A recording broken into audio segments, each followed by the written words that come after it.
Suzlon energy के बारे में सर जानना था। हाँ।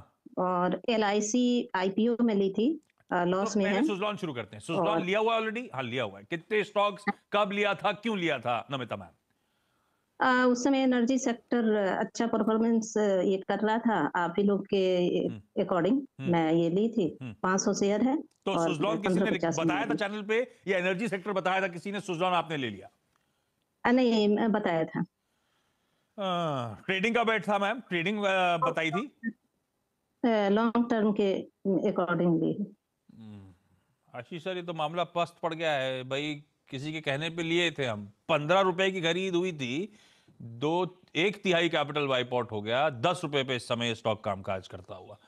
लॉन्ग टर्म के लिए नमिता जी ने सही स्टॉक पे दाव लगाया भी था सर क्या? और अब लगाया भी अगर सही था तो एक तिहाई तो वैल्यू इरोड हो गई है। क्या करना है सुजलॉन में? रखना चाहिए, नहीं रखना चाहिए?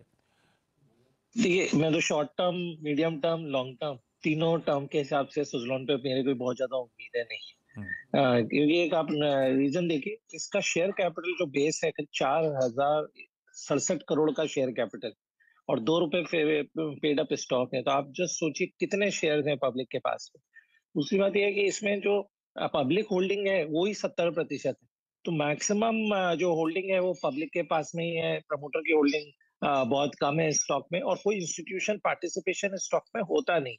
तो सिर्फ एक आगे जाके सिल्वर लाइनिंग यही है कि आगे जाके कंपनी सेल हो जाए किसी इन्वेस्टर को, तो फिर यहाँ पे आपको कुछ अप्रिशिएशन मिलेगा। बट मेरी सलाह रहेगी कि फिर भी उस इवेंट के लिए आप वेट करने की बजाय, क्योंकि मार्केट में काफी दूसरी इन्वेस्टमेंट अपॉर्चुनिटी है, तो वहां निवेश करें तो बेटर रहेगा। तो मैंने आपके लिए आइडेंटिफाई किया, इसकी बजाय आप धनलक्ष्मी बैंक के स्टॉक में निवेश कर दो, जो 20 रुपए का स्टॉक है। सिर्फ 500 करोड़ के मार्केट कैप पे ये आपको बैंक मिल रहा है।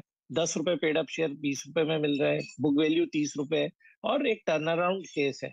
और जिस हिसाब से बैंकिंग स्टॉक से रुझान बन रहा है, तो मुझे लगता है इस स्टॉक में बिल्कुल पोटेंशियल है अगले 1 साल में 30 रुपए के लेवल छूने का। तो आपका जो लॉस है वो भी रिकवर होगा, और आगे जाके आपको मुनाफा भी मिल सकता है। तो सुजलॉन की बजाय यहाँ आ जाए।